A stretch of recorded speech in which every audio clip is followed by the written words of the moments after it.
अस्सलाम वालेकुम। वालेकुम सलाम। सबसे पहले तो मैं आप सबका बहुत शुक्रिया हाँ अदा भैया। करना चाहूँगा, क्योंकि इतनी ठंड है और इतनी शॉर्ट नोटिस पे आप आए। मुझे पता है कि 1 या 2 दिन की बात थी टोटल, जब सबको हमने इन्फॉर्म किया। तो सबसे पहले बहुत बहुत शुक्रिया आपका आने का और इतनी ठंड में वेट करने का। अब मैं ज़्यादातर बात तो यूथ के ही बारे में करूँगा, क्योंकि यूथ का ही कन्वेंशन है। बाकी तो शबीर साहब खुद देख ही रहे हैं।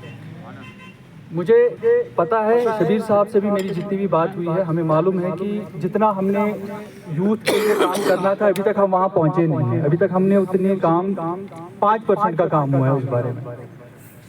यही एक मकसद था कि हमने आज यूथ कन्वेंशन रखा, ताकि हम यूथ से डायरेक्टली इंटरेक्ट भी कर पाए और आप तक वो इन्फॉर्मेशन भी पहुंचा पाए कि हमें पता है कि काम नहीं हो रहा है जितनी उम्मीदें हैं यूथ को। और यूथ पे ही हमारा फोकस स्टार्टिंग से भी था। इलेक्शन से पहले भी हमने बोला यूथ पे ही हमारा ध्यान रहेगा, और यूथ पे हमारा ध्यान कंसिस्टेंटली है। यूथ के लिए ही काम करना है और यूथ से ही हमारा फ्यूचर आगे बनेगा, ये हमें पूरी तरह से पता है। प्रॉब्लम 2-3 प्रॉब्लम्स अभी तक ये हुई है कि जितना हमें एक्सपेक्टेड था कि हमें सपोर्ट मिलेगा गवर्नमेंट से यूथ प्रोग्राम्स के लिए, वो उतना हमें मिल नहीं पा रहा है बदकिस्मती से। उसके क्या वजूहत हैं वो आपको भी पता है, वो हर दूसरे दिन न्यूज़ में भी डिस्कस होता रहता है। उस सब के बारे में मैं बात नहीं करूँगा।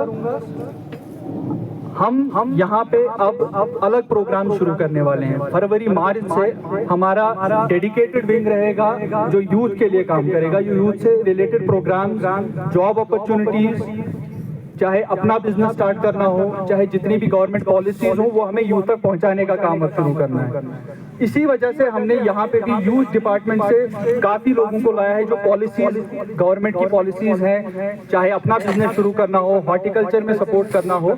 उससे इस मीटिंग के बाद हम साइड में टेबल भी लगाएंगे, कुर्सियाँ भी लगाएंगे, और वहाँ पे जो ऑफिसर्स आए हुए हैं, जिन्होंने अपना कीमती टाइम निकाल कर यहाँ पे जो आए हैं, उनके साथ आपकी इंटरेक्शन कराएंगे, ताकि हम डायरेक्टली आपके और उनके टच में रहें। दूसरी बात यह है कि इंशाल्लाह फरवरी मार्च से हमारा एक यूथ का विंग भी होगा, जिसका डेडिकेटेड काम होगा कि आपको आगाह कराया जाए कि सरकार की कौन कौन सी पॉलिसीज हैं, कौन कौन से उनके फाइनेंशियल स्कीम्स हैं जिनका आप इस्तेमाल कर दो, जिसका यूथ हमारा इस्तेमाल करता है। क्योंकि पोटेंशियल बहुत ज़्यादा है यहाँ यूथ का, ये मुझसे ज़्यादा आपको पता है। लेकिन अब बस बात है कि आप लोगों को कनेक्शन करवाना है उन सारी पॉलिसीज के साथ, टच में लाना है उन सबसे। तीसरी बात जो बहुत अहम बात है, रिहैबिलिटेशन सेंटर की। हमारा जो यहाँ ड्रग्स का बहुत ज़्यादा प्रॉब्लम हम देख रहे हैं, हर दिन बढ़ते जा रहा है। जिस तरह से उसको डील किया जा रहा है वो एक अपने लेवल पे काम चल रहा है, वो पुलिस कैसे डील करती है, लेकिन हमारा एक आइडिया है कि उसको हम एक हेल्थ एंगल से ट्रीट करें। क्योंकि काफ़ी सारे बच्चे हैं, नौजवान लोग हैं, जिनको आइडिया नहीं होता कि हम किस चीज़ में आ रहे हैं, ये हमारे साथ क्या हो रहा है, और बदकिस्मती से उसको एज ए क्रिमिनल हमारा ट्रीट किया जाता है, हमारा समाज उसको एज ए क्रिमिनल ट्रीट किया जाता है।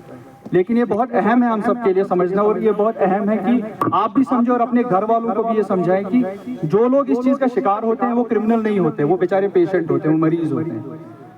चाहे अनचाहे ये किसी से गलती से बचपने में हो जाता है। इसलिए अब हमारा ये भी फोकस रहेगा, इंशाल्लाह मार्च अप्रैल तक हमारे एक रिहैबिलिटेशन सेंटर भी यहाँ पे हम एस्टैब्लिश करेंगे, जिसमें सारी फैसिलिटीज होंगी ताकि उनका ट्रीटमेंट किया जाए, उनको क्रिमिनल्स की तरह ट्रीट नहीं किया जाए।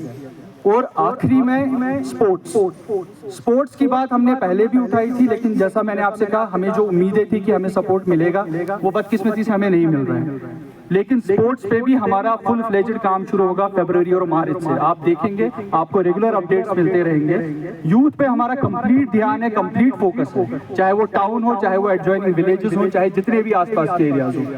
हमारी एक विंग होगी जो कॉन्स्टेंटली आप सबको अपडेट देती रहेगी। हम यूथ की मेंबरशिप भी कराएंगे, और हर एक एरिया का जो यूथ होगा वो अपने एरिया में रिप्रेजेंटेटिव भी होगा वहाँ पर, ताकि उनके और हमारे बीच में कांटेक्ट रहे, हमारे बीच में टच रहे। आपकी जो डिमांड्स हैं, आपकी जो कंप्लेंट्स हैं, या आपकी जो ख्वाहिशें हैं, जो एस्पिरेशंस हैं, जो ख्वाब है आपके, उनको हम पूरा कर। Thank you.